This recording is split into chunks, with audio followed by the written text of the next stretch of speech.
Você é uma pessoa que busca mais qualidade de vida e bem-estar?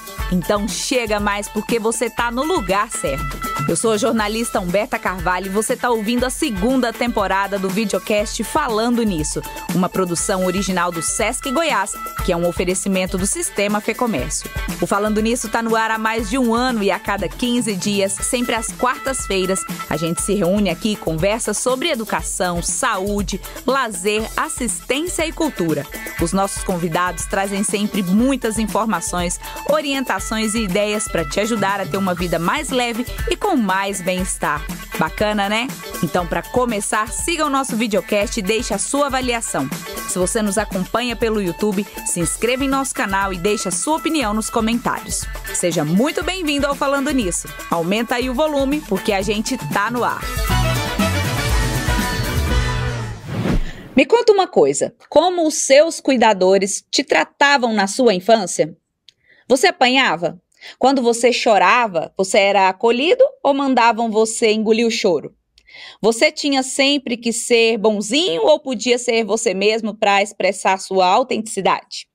Seus pais ouviam a sua opinião ou sempre prevalecia a vontade deles porque eles que eram os adultos e não tinha conversa? Se ao responder essas perguntas você percebeu que não tinha muita voz quando você era criança, saiba que você não está sozinho não, viu? Muitas pessoas cresceram em ambientes hostis para as crianças, o que gerou muitos traumas em muitos adultos que hoje têm pânico, depressão, problemas psicológicos e até dificuldades para se relacionar. A boa notícia é que a forma de educar os filhos vem mudando e muitas linhas de estudo já mostram os benefícios de uma criação pautada na conexão e no respeito com a criança, como é o caso da educação positiva. O que é educação positiva? Como educar os filhos para que eles tenham respeito e não medo dos pais. Como lidar com as birras e os comportamentos desafiadores sem surtar. Como criar os filhos para que eles sejam adultos emocionalmente saudáveis? E mais ainda, como os pais podem colocar tudo isso em prática sem sentir culpa ou medo por causa dos julgamentos? Para nos contar tudo sobre isso, eu tenho a honra de receber hoje aqui no Falando Nisso, ela que conversa com a gente direto de BH, que é especialista em sono e apego seguro e cofundadora da Escola da Educação Positiva, Lívia Praeiro. Falei certo? Praeiro? Falou certinho, obrigada. Seja muito bem-vinda, Lívia. É uma honra estar aqui com vocês, né, trazendo aí temas tão importantes e que são o nosso movimento, né, foi o que fez a gente desenvolver essa filosofia, que é a educação positiva, e esse vai ser o guia mesmo da nossa conversa hoje. É isso aí. Lívia, para a gente começar, eu queria conhecer você, conhecer sua história e entender como que a sua história se cruza aí com a educação positiva. E começa pra gente contando, a sua educação quando você era criança foi positiva?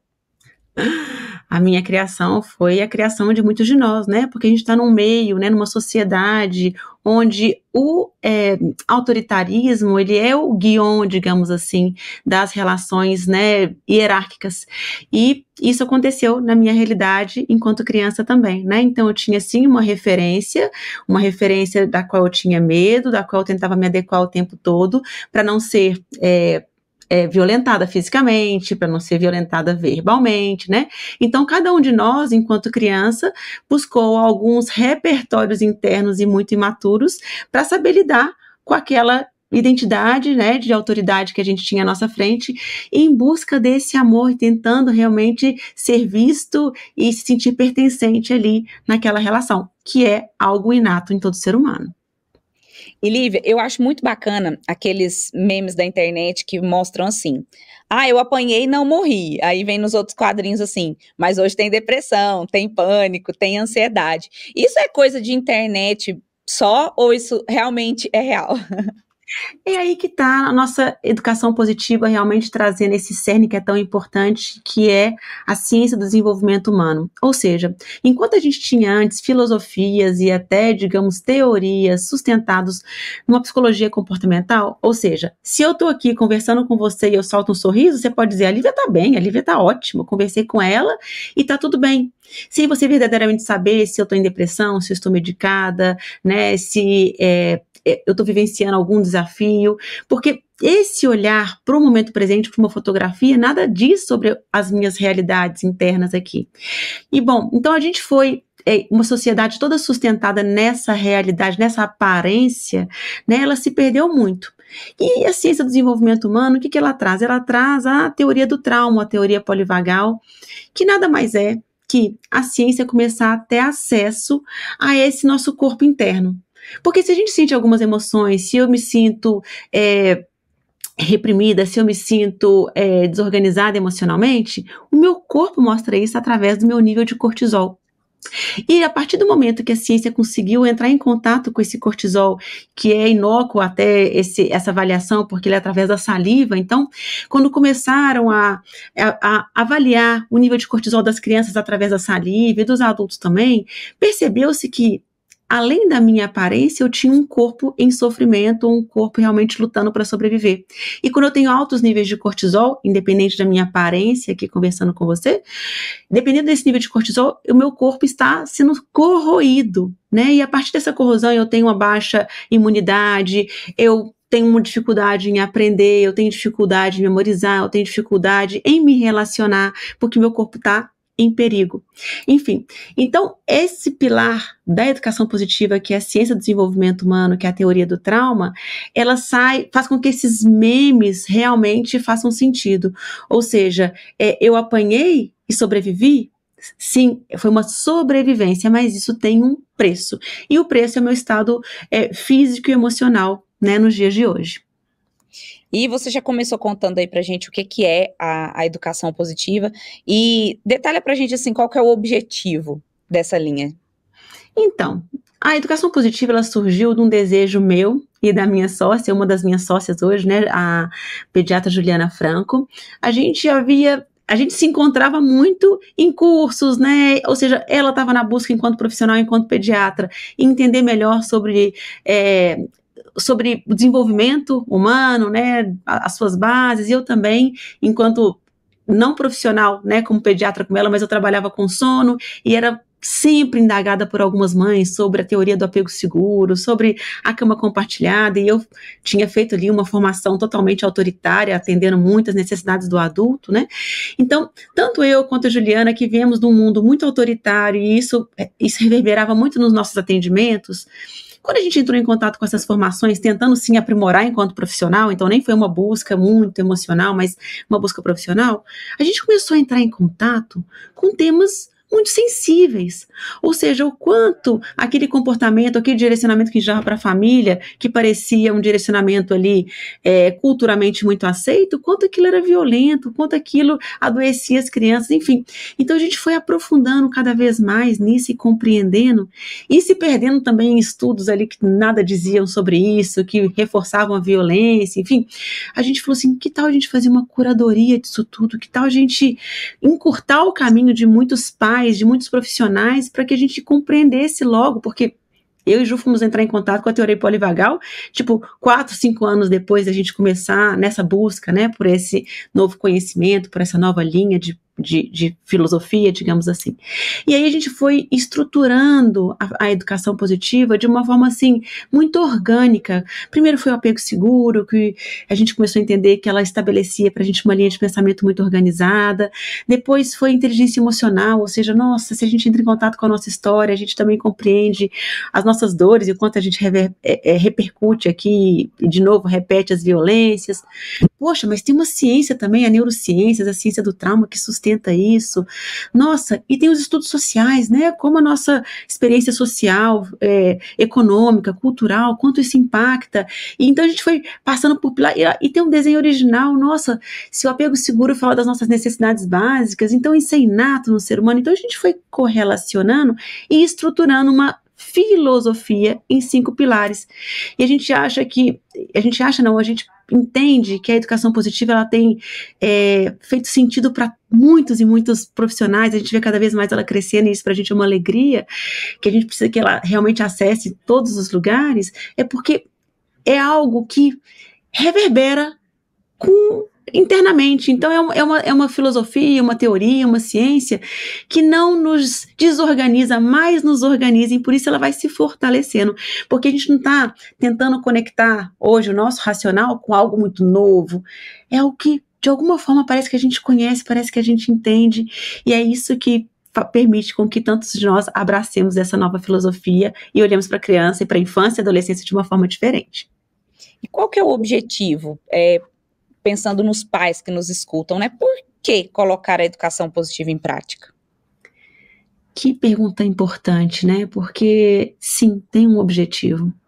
Quando a gente começa a compreender que a nossa cultura, que a nossa sociedade, ela violenta tanto as minorias, a gente não está falando aqui só da infância, a gente está falando, né, em relação às raças, à religião, né, enfim, a minha identidade de gênero, assim, quanto que a gente tem uma sociedade heteronormativa, ou seja, todas as minorias, e a infância se inclui nessa, nisso e a adolescência também, elas são muito invisibilizadas e estão muito vulneráveis, né, e essa sociedade vai só se adoecendo. A gente hoje não precisa ir muito longe para perceber que pessoas do nosso lado estão adoecidas, que na escola do nosso filho houve um suicídio, que então a gente começa a sentir essa violência muito perto, porque temos agora, né, essa globalização, essa informação que a gente acessa muito mais rápido que antes, então não fica aquela história muito longe ou perdida.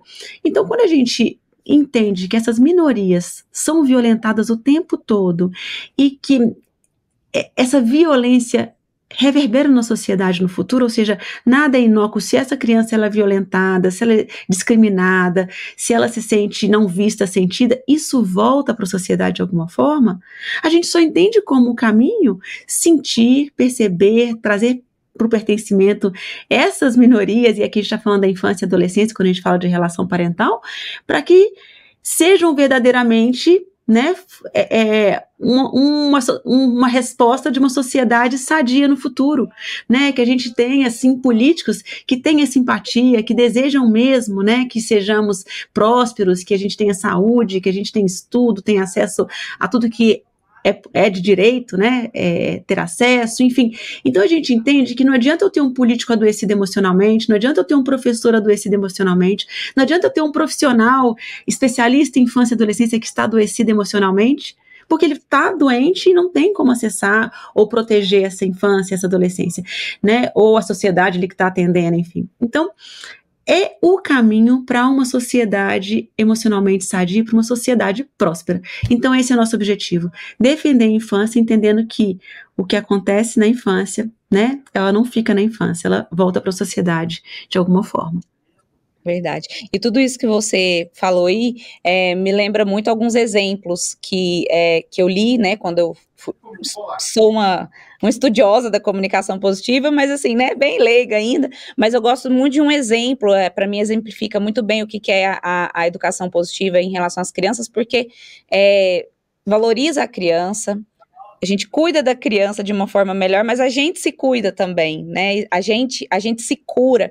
E tem um exemplo muito bacana, você tá andando ali na rua e aí alguém na sua frente vai e cai, um adulto. Você corre lá para ver se a pessoa se machucou, se quer que chame um médico, um bombeiro, e você se preocupa com aquela pessoa e se oferece para ajudar. Se uma criança cai, a gente logo vira e fala, levanta, pulou, não foi nada, né? Se alguém... a gente também tem dificuldade para pedir desculpas para a criança, né, quando a gente comete um erro, naquela questão de eu sou adulto, você é a criança, então eu estou certo, então se eu estou certo e eu cometi um erro, eu não tenho que te pedir desculpas. Então, isso para mim, né, particularmente, exemplifica muito a questão da educação positiva e como ela é uma cura para nós, adultos, né.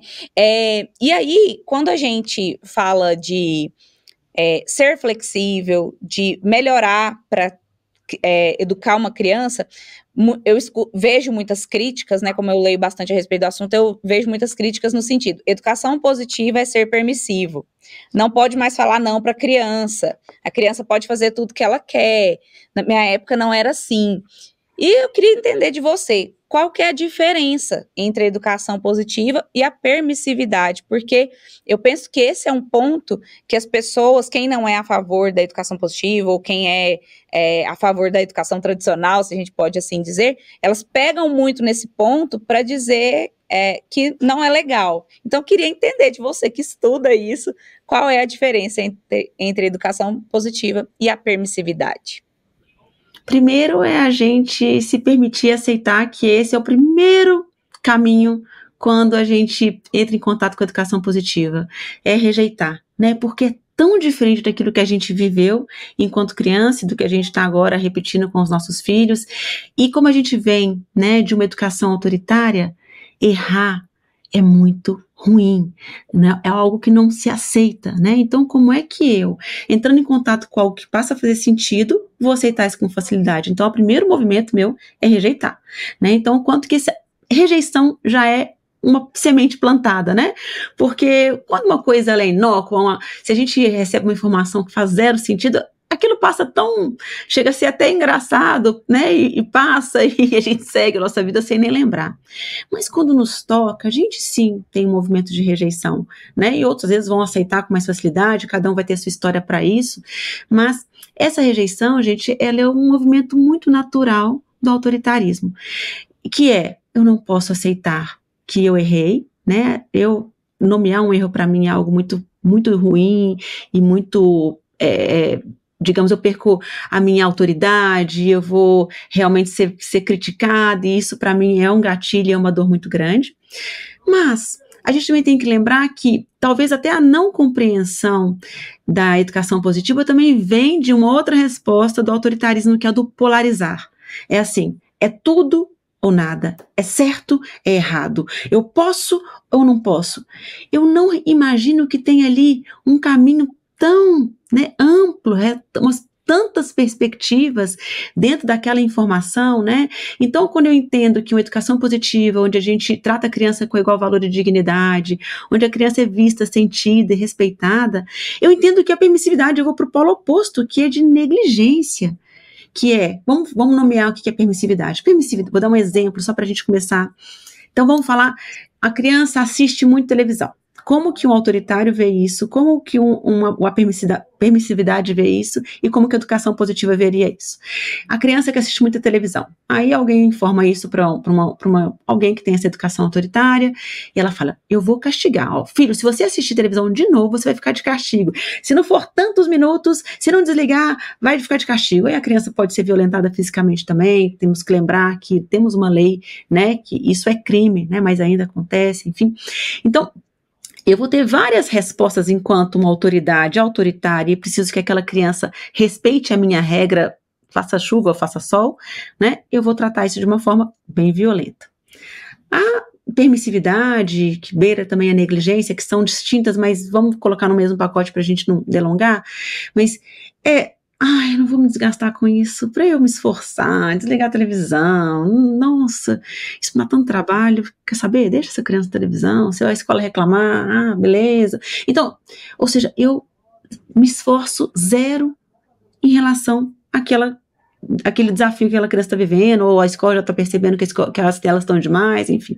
Então, aqui eu castigo, aqui eu violento, aqui eu deixo de lado. E na educação positiva, eu vou ter que achar uma forma de ocupar o tempo do meu filho, que hora que ele assiste TV, porque essa TV para ele é algo de tanto valor, o quanto eu coloquei na TV quando eu estava emocionalmente desorganizado, quando eu realmente estava num momento que eu não conseguia me relacionar, e a criança estar na TV para mim era muito importante, e até às vezes um recurso para mim, e aí eu começo a me deparar com, bom, mas essa responsabilidade é minha, eu preciso cuidar desse cérebro, eu preciso cuidar desse tempo, e aí isso perpassa por, poxa, uma entrega tão grande, nossa, eu vou ter que doar meu tempo, ou um cuidador que tiver com ele, quanto que eu vou ter que sensibilizar esse cuidador, da importância dele ter o livre brincar, dele ter outros movimentos, desse outro cuidador também se disponibilizar seu tempo, e sua energia para levá-lo em algum ambiente. Ou seja, eu começo a entender que eu sou responsável por isso, a criança é só uma criança, ela está ali totalmente vulnerável ao que eu disponibilizar para ela. Então, veja, é um caminho até a gente pode falar que é difícil porque é muito novo, mas eles nos demandam. A permissividade não nos demanda em nada, pelo contrário. E aí, o que a gente entende? Que a permissividade e o autoritarismo atendem ao adulto, ele é o centro. Aí, por isso que a gente fala que a gente é uma sociedade adultocentrista, ou seja, aqui para atender a necessidade desse adulto de parar de assistir TV, a criança é violentada. Aqui a necessidade de atender o adulto que também não quer se desorganizar emocionalmente, que não quer ser demandado, também está em prol do adulto. E aqui, nesse caminho, não vamos falar nem que caminho do meio, porque essa maneira que eu dei de lidar com a TV não significa que essa é a única. Existem, para alguns pais, a aproximação dessa criança, estar com ela e passar até a se relacionar com ela, às vezes vai permear assistirem TV juntos. É tão difícil para mim parar e brincar com meu filho, e quem sabe eu posso parar e assistir TV com ele, e a gente ri junto, eu conheço os personagens dele, eu me aproximo dessa criança de alguma forma, para depois a gente conseguir permear por outros espaços. Então, veja, não existe é assim, é assado, porque errado, né? Se alguém estiver trazendo pra gente que é assim que faz, ou é o autoritarismo, tá? E de novo eu tô dando não escolha, é certo e errado. Ou, olha, pensa nisso, olha essa perspectiva, olha essa maneira de ver, olha esse pensamento, olha o quanto a criança aqui, ela está, na verdade, disponível para aquilo que a gente traz. Então, eu, enquanto adulto, recebendo essa informação, eu vou achar uma maneira de lidar com isso. Eu então, trouxe aqui, assistindo TV com essa criança, ou saindo com ela para brincar, enfim, então, eu vou achar um caminho, e esse novo caminho, aí sim eu tenho um objetivo, proteger essa criança daquilo que está nos distanciando tanto. Então, se eu estou aproximando com ela a partir da tela, eu estou me aproximando. Esse objetivo fim está sendo realizado, né? A criança está sozinha assistindo TV e está assistindo TV no meu colo, deitada comigo, sentindo meu corpo, é muito diferente.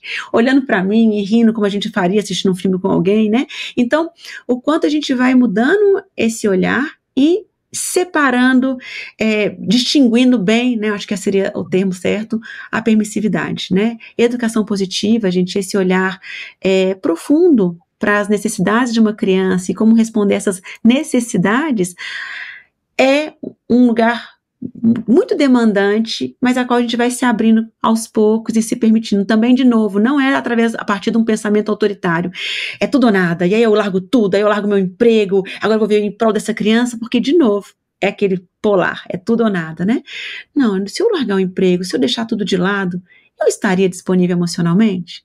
Ah, não, aí eu ocuparia meu tempo lavando, passando, cozinhando, porque eu ia fugir de alguma forma também. E a gente tem que ter como base, Humberto, é o seguinte: como a gente não se relacionou, nossos pais também estavam nas suas doenças emocionais, nos seus problemas, com seus desafios, também não relacionaram com seus pais, que também não relacionaram com seus pais, né? Então a gente vai falar aqui de uma cadeia e não estamos aqui para julgar, agora. Claro que com essa violência muito diminuída, porque a gente não pode falar que viveu, por mais que a gente tenha apanhado, sendo castigados, violentados, a gente pode entender que isso foi 1/10 do que as nossas gerações viveram de violência, né? E o quanto agora, a partir desse 1/10, que ainda é muito, eu já tenho possibilidade de fazer algo diferente, enquanto meus pais não tinham, meus avós muito menos, e aí a gente vai, né, aqui subindo, só pra gente entender que não é um apontar de dedos, raro, bom, agora... Bom, olha, essa informação eu tive contato com ela, essa informação faz sentido, como é difícil para mim, aí eu vou permeando por esse caminho pouco a pouco e me permitindo dar passos pequenos, sem achar que é o tudo ou nada, né, de novo. Bom, se eu chegar em casa e ao invés de correr pro celular e acabar de responder um e-mail, né, correr para fazer o almoço ou fazer a janta, quanto eu posso sentar e perguntar para o meu filho como foi seu dia, eu morri de saudade de você, né, o quanto você é importante para mim, enfim, e aí eu começar a dar alguns passos para que essa criança tenha um cuidador interessado, que é isso que nós seres humanos precisamos, de um cuidador interessado, e isso salvaria uma sociedade, se cada um de nós tivéssemos um cuidador interessado em nós. Falando nisso, aqui no Sesc Lazer é coisa séria. Por aqui é possível praticar esportes, viajar em grupo, frequentar a academia, participar de atividades recreativas ou relaxar em nossos espaços de convivência. São mais de 2 milhões de inscritos em nossas atividades de lazer em todo o país. Somos também pioneiros no turismo social no Brasil. Há mais de 70 anos, democratizamos o acesso da população a viagens, passeios e excursões, que além de oferecer experiências inesquecíveis, ainda fomentam a economia das localidades visitadas. Quer saber tudo que é oferecido aqui em Goiás? Acesse o nosso site sescgo.com.br e vem para o Sesc. Agora vamos ouvir a pergunta do nosso ouvinte. Por que as crianças dão birra? Então tá aí a pergunta da Ana Lívia, e é uma pergunta interessante, porque se tem uma coisa que nos intriga enquanto adultos, são as birras, é a birra da criança, né? Então conta pra gente aí sobre a pergunta da Ana, por que as crianças dão birra? Por que as crianças dão birra? Olha só, a gente tem as nossas emoções latentes aqui o tempo todo, né? E a gente reage àquilo que o mundo, né, traz pra gente. A criança, quando ela dá uma birra, a gente pode dizer, né, que ela ali está demonstrando a emoção dela de raiva, né, de desconforto, de desprazer, que ela ainda com o cérebro infantil imaturo, traz essa comunicação, essa informação de uma forma imatura. Mas nós também, enquanto adultos, damos birra, né? Quando eu deixo de conversar com alguém, quando eu ignoro alguém, quando eu violento alguém com a minha fala, né? Ou seja, nós também temos uma resposta emocional quando a gente sente raiva. Porém, a criança está conosco aprendendo, né, a se relacionar. Então, qual que é o nosso papel enquanto cuidadores quando uma criança apresenta um episódio de birra? Primeiro, observar onde nós estamos, o que aconteceu, o que fez com que ela se sentisse assim? Porque assim eu estou interessado nessa criança e cada vez mais eu vou estar apto a atendê-la ou até evitar que essa situação se aconteça, né? E não é porque ela não pode acontecer, pelo contrário, porque quanto mais eu conheço essa criança, quanto mais eu tenho competência para lidar com as emoções dela e corregulá-la, que esse é o nosso maior papel mesmo, e é isso que um cuidador é aquele que corregula, né, a criança que está sob seus cuidados. Eu vou ter competência para isso, entendendo que aquilo é tão natural, tão esperado, que eu faria o mesmo, né, no lugar, e como é bom ter alguém que nos acolhe, que diz, nomeia pra gente o que está acontecendo, que pede desculpas, olha, realmente a gente está no supermercado, tá cansativo para você, e mamãe precisou vir aqui no supermercado agora pra gente poder resolver o nosso jantar, o nosso almoço, sinto muito, vem no meu colo um pouquinho, te acalma estando aqui no meu colo, né, e então é o quanto eu olho para aquela criança com curiosidade, com interesse e conheço ela cada vez mais. Então, na próxima vez que eu for ao supermercado, será que eu estou indo muito tarde? Será que eu posso ir mais cedo? Ou se eu for muito tarde, quanto eu posso nomear para a criança o que vai acontecer? A gente vai no supermercado, isso vai acontecer, talvez demore um pouquinho, mas depois a gente vem para casa, né? Então, assim, a gente vai entendendo que aquela resposta emocional é uma resposta muito natural.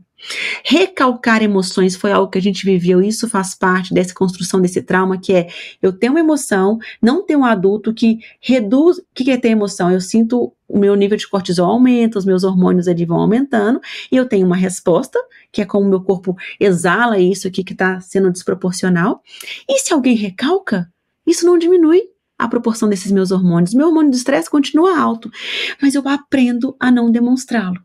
E eu vou aprendendo a cada vez mais que isso que eu sinto não pode reverberar de forma alguma que seja percebido por um adulto. Então, recalcar, gente, é o caminho que sempre aconteceu, né? Tipo assim, não tem...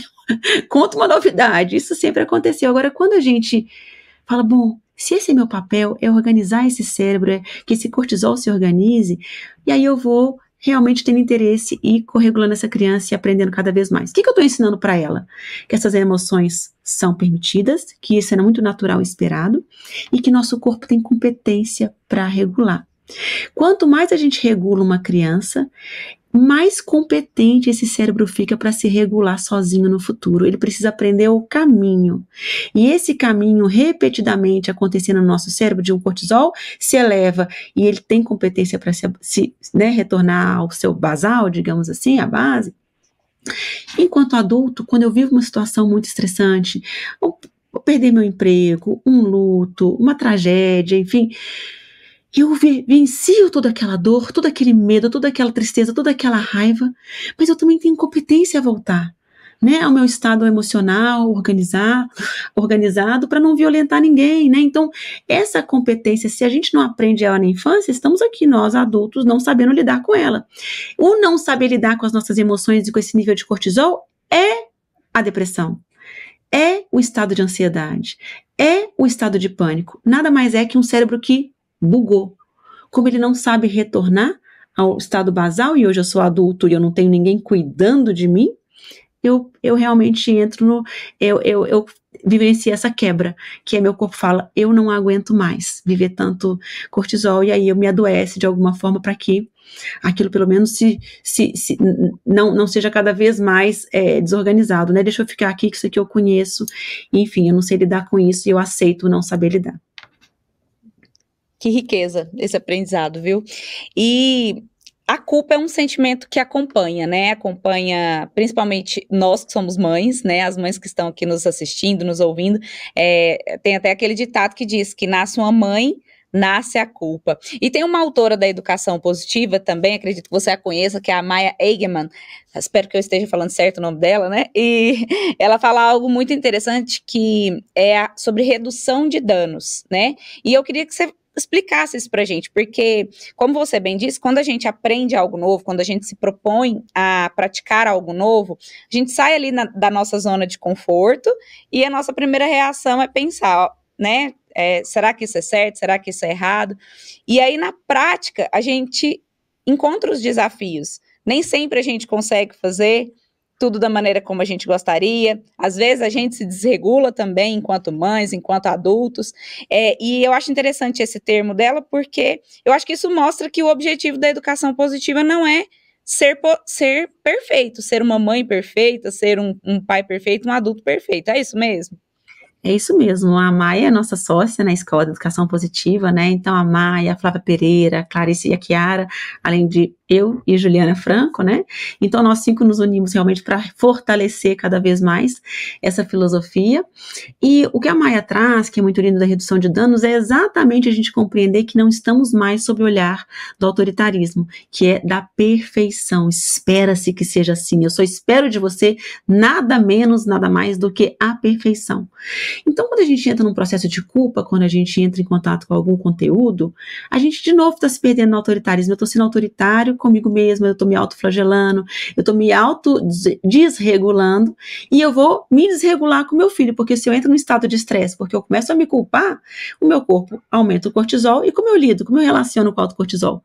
Brigando e violentando o outro, ou recalcando essa emoção, que é um lugar conhecido também, e me adoecendo.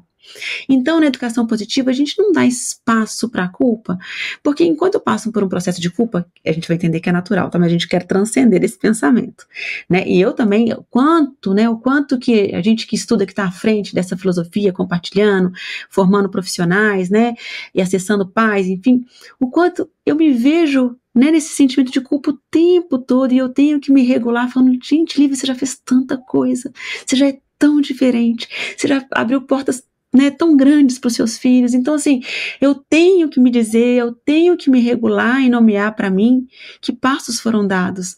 Os passos que a sociedade autoritária espera? Não, mas os meus passos na minha competência, da maneira que eu consigo dar. Então, esse lugar de muito autocompaixão, de autorrespeito, de autoconhecimento. Então, é uma busca de, olha como eu fico nervosa nessa situação, olha quando meu filho não come, como isso me deixa completamente desregulado. E tem interesse por isso, será que eu vivia isso também?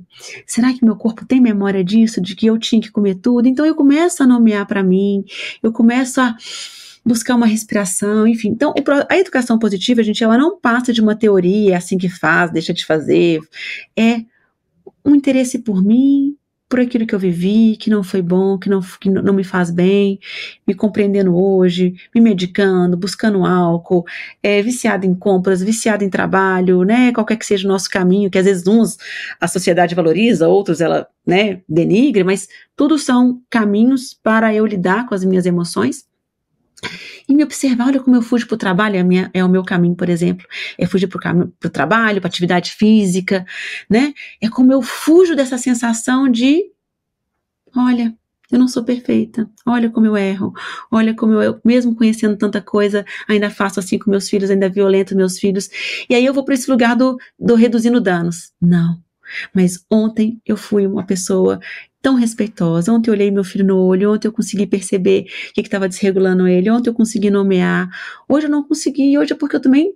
Olha o que eu já vivi, olha o que eu estou vivendo. Eu preciso de ajuda, né? Eu preciso conversar com alguém. Eu preciso me organizar. Então, nada mais é, gente, que um processo de autocompaixão, né, vendo seus mínimos passos e valorizando isso, que é muito difícil pra gente, porque a gente vem desse, seu primeiro é melhor que você, olha seu irmão como que é, olha seu colega do lado no trabalho, como rende, né, e de falar, não, mas eu também faço, eu também consigo, e é um passo de cada vez. A culpa, Humberto, ela nos paralisa, a gente tem que lembrar que a culpa aumenta o nosso cortisol e assim eu sou violento. Então, identificar que eu estou num processo de culpa também é um processo de autocura, também é um passo muito grande. Eu me identificar violento já é um processo de cura, já é eu dar um passo muito grande. E então a gente vai valorizando esses primeiros passos para que os outros venham. E falando nisso, no SESC a educação vai muito além da sala de aula. Todos os nossos espaços são educativos e favorecem uma aprendizagem significativa. Crianças, jovens, adultos e idosos encontram no SESC um ambiente que promove o desenvolvimento integral, respeita as identidades culturais e os valores éticos e de cidadania. O estudante ele é protagonista do seu processo de desenvolvimento, que parte de suas próprias experiências e saberes e o leva a um universo de mais amplo conhecimento. Quer conhecer mais sobre a educação do SESC Goiás? Acesse o nosso site sescgo.com.br e nos siga também no Instagram, no @sescgo. Lívia, me fala uma coisa. No seu trabalho, formando profissionais, acessando os pais, como você bem disse, você já teve algum feedback que te marcou, alguma história que te marcou e que você gostaria de compartilhar aqui com a gente? Ai, Humberto, eu acho que o mais genuíno é contar da minha própria história, né? Assim, que é esse movimento que a educação positiva nos traz. Então, eu vim de uma educação muito autoritária, de uma mãe muito rígida, que também estudou para maternar, olha que interessante, né? E acessava livros falando da obediência, falando que quando a criança, a gente tinha que ser duro com a criança, enfim. Então, nesse caminho de busca, acessando esse tipo de conteúdo. E o quanto, né, quando a maternidade me acessou e eu estava naquele lugar muito desconectado, e foi assim mesmo que eu tive meu primeiro filho, de que bom que eu tenho dinheiro para pagar um profissional para cuidar dele o dia inteiro, que bom que eu consigo viajar ainda com meu parceiro, nesse lugar, nessa valorização do patriarcado, que é o casal ali, em detrimento da criança, e ele que não é um julgamento, é só um pensamento para a gente começar a ampliar, né, o quanto a gente está sob o olhar de uma sociedade patriarcal, autoritária, que menospreza o vulnerável, enfim. Então, a partir desses conceitos, e entrando em contato com uma verdade tão profunda que era o apego seguro, que a criança tinha necessidade de encontrar ali um cuidador interessado, um cuidador que estivesse disponível emocionalmente, né, o quanto a criança que não vivencia isso, quanto ela vai buscando maneiras de ser vista e amado em detrimento da sua autenticidade, né, então a gente fala hoje que uma criança é boazinha ou uma criança é violenta, nada mais é que uma resposta daquele meio que ela está vivendo. Alguma criança em relação àquele condutor ali, ela encontra como saída ser boazinha e recalcar suas emoções, a outra criança não consegue vazão, então ela desproporcionalmente, nem é desproporcional, né, mas ela vem e coloca essa emoção para fora e é recalcada com violência, enfim. Então, o quanto que, a partir desse olhar e conhecimento, eu fui olhando para meus filhos de uma forma diferente, me vendo violenta, consegui, né, cada vez mais registrar as minhas violências, como, gente? Lendo no livro? Não. Olhando para a minha história e sentindo aquilo que eu merecia receber. Então, um caminho importante é a gente olhar para a nossa história e reconhecer as violências que fizeram conosco, não para aqui apontar dedos, porque senão eu estou responsabilizando o outro, mas falar, poxa, né, e meu caminho que era eu era uma consultora do sono, que direcionava para deixar a criança chorando, para ter pouco contato, não fazer contato visual, não responder a criança imediatamente, o quanto eu entendi que foi assim que me criaram, E eu, como adulta, com insônia, essa é, digamos que a minha maior dor hoje, né? A insônia, a dificuldade para adormecer, todo e qualquer tema tira o meu sono, me coloca com alto cortisol. Então, a partir disso e das indagações das mães, né? E por que eu não posso dormir com meu filho? Ah, porque senão ele não dorme bem. Ah, porque... Enfim, quanto mais eu fui entrando em contato com isso, eu fui abrindo a minha cama para os meus filhos, o meu tempo para eles, né, o tempo que eu tinha disponível que fosse para eles, incluí-los na minha vida, sentir prazer na presença deles, o quanto foi transformador ver as crianças que eu tinha. Então, crianças muito chorosas, né? Eu tenho 2 filhos, a Maria Luísa e o Miguel, né? Um hoje com 9 anos, o Miguel, e a Maria Luísa com 8. O quanto eles com 3, 4 anos tinham um comportamento totalmente diferente do comportamento que eu tenho hoje, né? De crianças espontâneas, que sentem as suas emoções, que nomeiam suas emoções, nomeiam o meu comportamento. Mamãe, você não está sendo respeitosa conosco, né? Então, o quanto a gente foi crescendo juntos. Então, acho que esse que é o convite que eu faço para vocês, assim, que a gente se sensibilize com a nossa história. Eu acredito que seja um primeiro caminho importante, né? Eu sensibilizar, minha história era, né, contada no almoço de domingo com muita graça, que eu acordava, minha mãe acordava de manhã, eu estava atrás da porta dormindo no chão. Isso era uma graça. E hoje o que eu entendo disso? O quanto eu tentava sair do berço, o quanto eu buscava a cama deles, o quanto eu buscava contato, mas não alcançava a porta, né? Então isso não é, tá longe de ser engraçado. Isso é triste. Essa foi a minha vivência infantil. O problema infantil, gente, não é o problema do adulto. O problema do adulto é, eu tenho conta para pagar, eu tenho essa relação aqui que tá tóxica, eu tenho que resolver esse problema aqui para conquistar alguma coisa. A criança, os problemas dela são, a única meta fim da criança é estar em contato com o meu cuidador para me sentir segura, porque eu sou completamente dependente dele. Então, tudo que quebra essa resposta de proximidade e proteção é muito grande para a criança. Então, eu vivenciando esse estar dormindo no chão, e, né, o quanto que isso foi colocando na minha história, que, primeiro, que eu não podia contar com ninguém, né, e segundo, que as crianças também não contassem comigo. Quando eu me conecto com essa história por uma outra perspectiva, então, olha, lembra, é a história de domingo que, inclusive, até eu ria e contava. Hoje eu sinto muito por isso. Sinto muito por aquela Lívia que pedia contato e não tinha. O quanto que aquilo deve ter sido desorganizador, e foi porque eu me vejo hoje muito independente, não esperando nada de ninguém e não contando com ninguém. Então, o quanto eu me conto dia a dia que eu preciso do outro, que eu posso contar com o outro, que o outro é confiável, que hoje eu escolho as minhas amizades, hoje eu escolho meus parceiros, hoje eu escolho, né, para que eu realmente tenha essa resposta, e o quanto meus filhos precisam disso, desse contato, desse acolhimento, enfim. O quanto a gente pode ver que a nossa história mudou, né? Então eu trago aqui a minha.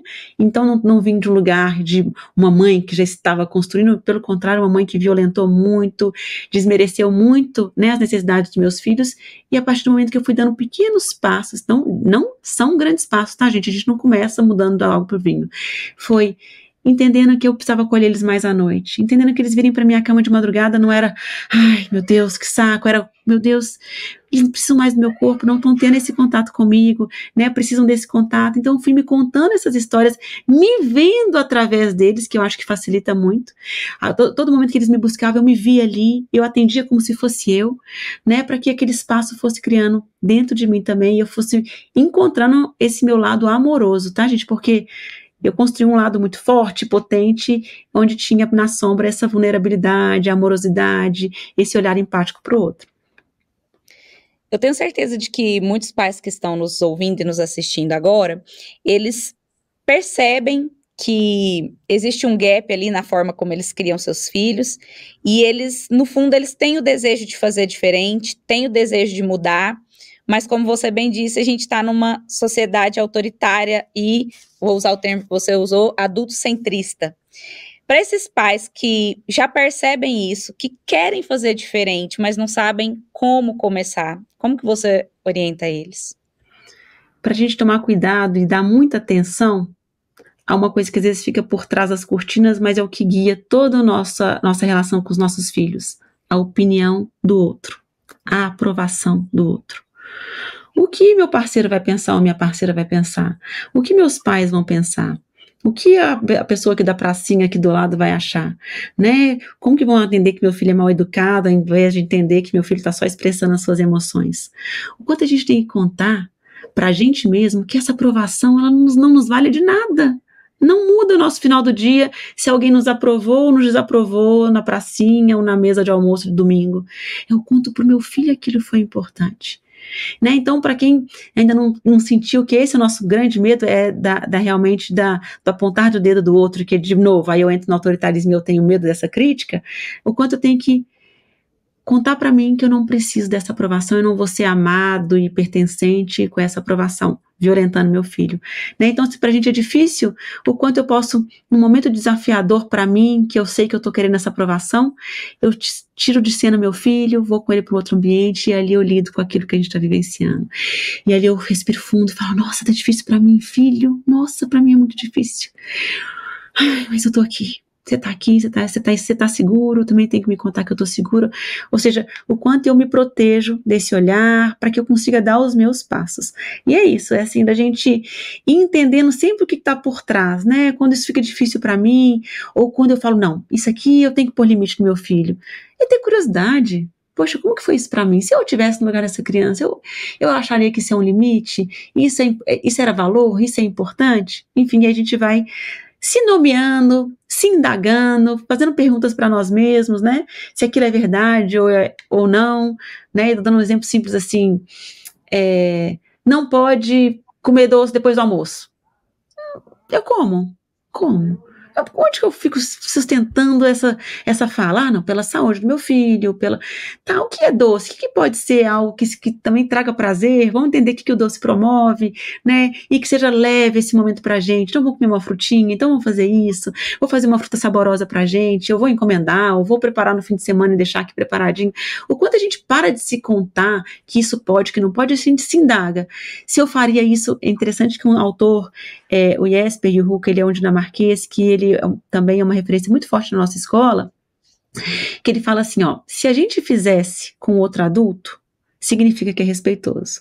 Então se eu entendo como limite, eu faria isso com outro adulto, então isso é um caminho, né? Ou não, com um adulto eu não faria, não, isso aí, então não significa que é realmente um valor. Eu tô mais num lugar estrutural ali, cultural e, né, de educação do que de uma realidade. E outro ponto se alguém estivesse me filmando aqui, eu teria orgulho disso que está sendo filmado? Isso poderia ser filmado? Então, nessas duas perguntas, eu entendo se eu estou sendo sem limite, se eu não estou dando limite, se eu estou sendo permissivo, eu vou me conduzindo no meu pensamento, não. Isso eu faria com adultos. Se tivesse uma visita aqui, eu ofereceria, eu faria, eu teria prazer dela se sentir bem. Por que eu não quero fazer com que meu filho se sinta bem? E tem uma outra autora que eu gosto muito também, que é a Laura Gutman, né, que ela fala assim, se nossos filhos não tiverem prazer e liberdade na nossa casa, onde terão? Se não podem ser espontâneos conosco, com quem serão? Né? Então, o quanto a gente tem que dar esse espaço e permitir que essa criança seja quem seja, para ela poder, no mundo, estar realmente ali estruturada, essa é a pessoa que eu sou, e aí eu não vou estar mais dependendo da aprovação do outro, porque eu sei quem eu sou, eu sei o que é importante para mim.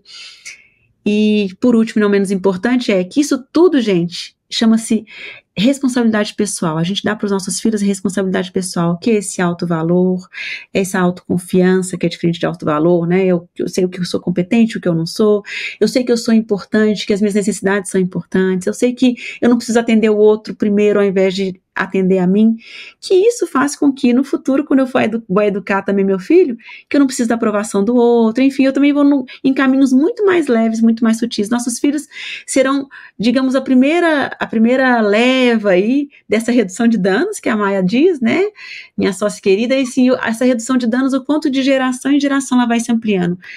Da gente não esperar que toda mudança venha através de nós, porque a gente já está muito adoecida. É um primeiro passo que a gente está dando, que já é grande, né? Mas confiantes de que isso vai reverberar cada vez mais de geração em geração. E para a gente ver a parte aqui para o nosso final, o que você gostaria de falar para as crianças interiores dos pais, crianças que muito provavelmente também estão adoecidas, né? Até emociono, dizer que vocês são muito importantes, que as suas necessidades, os seus as suas necessidades infantis eram muito importantes, que eram de proteção, de proximidade, né, de ser espontâneo, de ser quem eram, se sentir valiosos, importantes como eram, né? E para vocês começarem a contar isso para vocês hoje, que vocês são importantes, né? E que a partir desse lugar de alto valor que a gente vai construindo, tá, gente? Que esse é o processo de autocura, né? Da minha importância, do quanto eu sou importante para mim, o quanto que eu desembaço olhando para mim e aí eu passo a desembaçar o meu olhar para todo mundo, né? Então se abracem, tenham autocompaixão por vocês e diga para essa criança de vocês que eu as vejo e que elas são muito importantes para mim. Que lindo, é isso mesmo. Lívia, para a gente finalizar, eu quero fazer um bate-bola aqui com você. Uma criança que é respeitada por seus cuidadores é mais saudável emocionalmente. E educação é positiva em uma palavra? Respeito. É isso aí. Lívia, muito obrigada pela sua participação aqui com a gente hoje. Esse tema, ele é particularmente para mim encantador, né? Eu acredito que, como você bem disse, as próximas gerações, elas já virão aí com essa sementinha plantada, né? A gente não consegue mudar o mundo de uma vez, mas se a gente consegue mudar ali dentro da nossa casa, com as crianças que a gente cuida, da nossa própria criança interior, então acredito que isso já é uma semente plantada e eu fico muito feliz de poder colaborar com esse assunto, trazendo você aqui para que você possa contar, né, ouvir tudo que você contou aqui pra gente e que essa seja mais uma sementinha plantada, né? Então eu quero muito te agradecer, deixar aberto espaço para você, deixar os seus contatos, o pessoal que está ouvindo quiser te conhecer, como que te encontra? Vocês me encontram em 2 canais, no Instagram, no @Escola da Educação Positiva e no @LíviaPraeiro, _8horas_. E queria dizer para vocês que esse espaço que a gente dá enquanto cuidadores, enquanto professores, enquanto profissionais da saúde, da educação, né, é buscar um educador parental. A nossa escola forma educadores parentais, que é um profissional competente, né, em nomear as necessidades da criança para aquele adulto, cuidador, professor, pediatra, psicólogo, né? E aquele cuidador ali principal, enfim. Então, quanto esse profissional, ele é um parceiro do pediatra, ele é um parceiro do psicólogo, ele é um parceiro nas escolas, né? Então, busquem por esse profissional para que vocês consigam acessar essa criança. Então, eu posso ter ali o meu saber enquanto pedagogo, enquanto coordenador naquela instituição, mas enquanto eu tenho do meu lado alguém que está ali direcionado exatamente para nomear para mim essas necessidades infantis e o quanto a escola pode responder isso de uma forma orgânica e saudável para todos, né? O pediatra também, enfim. Então, esse educador parental, ele vai nos apoiar nisso. Se eu sou pai e mãe, né, cuidador principal, e eu desejo realmente mudar essa relação com meu filho, busque por esse profissional, que ele vai te dar as mãos dos primeiros passos, de como falar, de como sentir aquilo, de como relacionar com aquele desafio, enfim. Então, vamos lembrar que nós não estamos mais no autoritarismo onde a gente faz tudo sozinho. A gente precisa que alguém nos dê a mão, assim como a gente precisou lá na infância. E a gente ainda pode pedir ajuda, então peçam ajuda, entendam que isso é importante. Esse caminho solitário é o caminho que nos leva à culpa, à violência, e de novo aumenta o nosso cortisol, né? Então, sejam generosos com vocês e peçam ajuda. É isso. Lívia, muito obrigada pela sua participação, por dispor do seu tempo, do seu conhecimento com a gente. Continua comigo online, tá bom? E aí, curtiu o nosso episódio hoje? Eu aprendi muito, tenho certeza de que você também. Cada episódio, né, gente? Cada episódio é um momento de muito aprendizado e espero que você tenha lembrado aí daquela pessoa que vai também aprender bastante com o que a Lívia trouxe aqui pra gente. Então já sabe, né? Envia esse episódio para ela. Aproveita também para curtir o nosso podcast, avaliar. Se você está nos acompanhando aí pelo YouTube, se inscreve no nosso canal, ativa as notificações e, claro, também deixa o seu comentário aí pra gente, tá bom? A gente se vê no nosso próximo episódio. Até lá!